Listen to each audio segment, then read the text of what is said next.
Donc j'y suis rentrée par hasard, mais j'y suis restée par conviction. Et je me rappellerai très longtemps avoir le téléphone professionnel au moment de l'accouchement et de me faire un peu gronder par la sage-femme qui m'a demandé de raccrocher.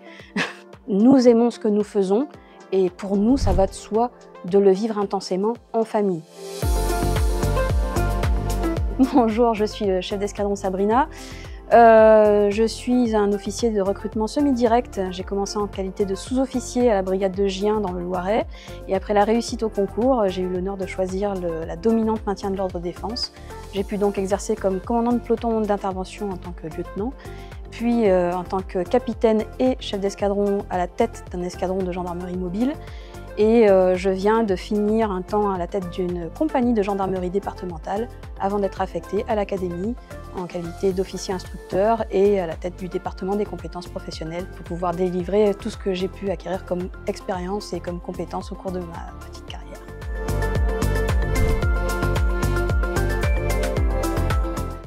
Alors, je suis rentrée en gendarmerie par hasard. J'étais enseignante, j'étais prof d'éducation physique. À 25 ans, j'ai décidé de passer plusieurs concours et c'est la gendarmerie qui a ouvert ses portes. Et ce qui m'a attirée dans la gendarmerie, c'était l'aspect de la mobilité et l'aspect de la ruralité.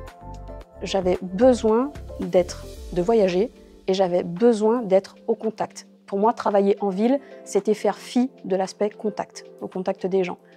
Je me suis laissé un temps de réflexion en rentrant en école sous-officier. Au bout d'un mois, il était clair que voilà, j'y resterais. Il y avait réellement quelque chose à apporter. Nous sommes sur le terrain, nous sommes en contact des gens, on a une mission de sécurité, les gens nous font confiance et c'est vraiment un honneur de servir pour ça.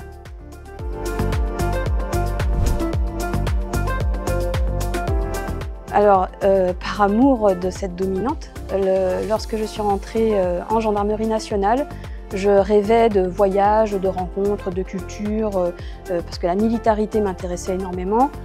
Sauf qu'à l'époque, les femmes n'étaient pas encore admises de droit au sein de cette dominante. Donc je suis partie en gendarmerie départementale.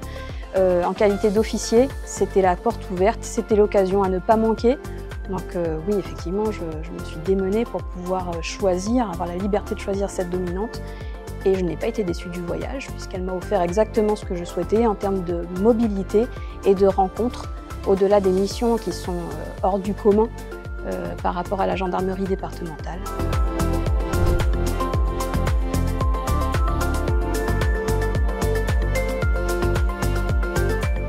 Alors, être une femme en gendarmerie, c'est déjà quelque chose de particulier, même si ça fait un moment que les femmes ont investi les lieux, depuis 1983. Nous avons une place toute particulière, nous ne sommes pas dominantes comme d'autres corps de métier, comme l'enseignement ou le corps médical avec les infirmières ou les sages-femmes. Donc c'est déjà une singularité en tant que militaire, mais elle est reconnue. Maintenant, en tant qu'officier en gendarmerie mobile, il y a cet aspect militaire qui modifie la perception. On a le commandement pour nous, on a l'autorité pour nous. Maintenant, les femmes sont autorisées dans le rang en tant que sous-officier en gendarmerie mobile et il serait intéressant d'avoir leur perception à elles pour savoir si effectivement elles sont perçues comme en gendarmerie départementale.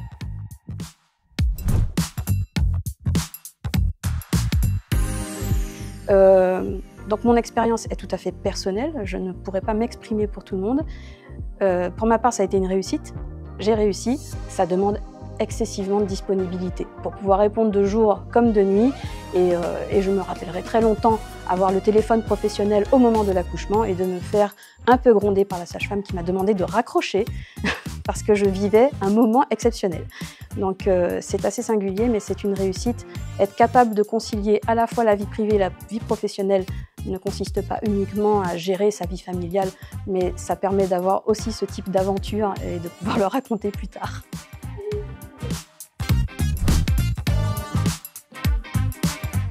Oui, et elle est encore en vie, donc là elle aura certainement les oreilles qui sifflent, mais elle s'est présentée à la brigade où je travaillais comme sous-officier, j'étais monogalon à l'époque.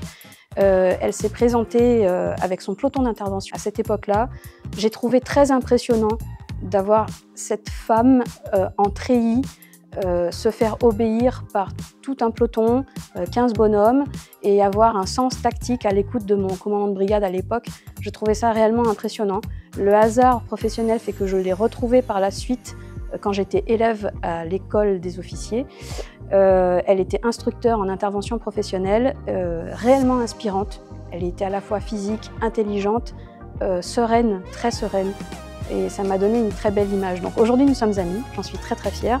Je continue de la suivre, puisque nous nous sommes retrouvés toutes les deux à la tête de nos unités, à la tête des escadrons de gendarmerie mobile.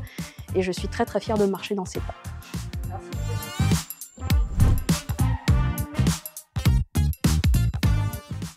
Croyez en vous, soyez vous-même et n'essayez pas d'être quelqu'un d'autre que ce que vous êtes.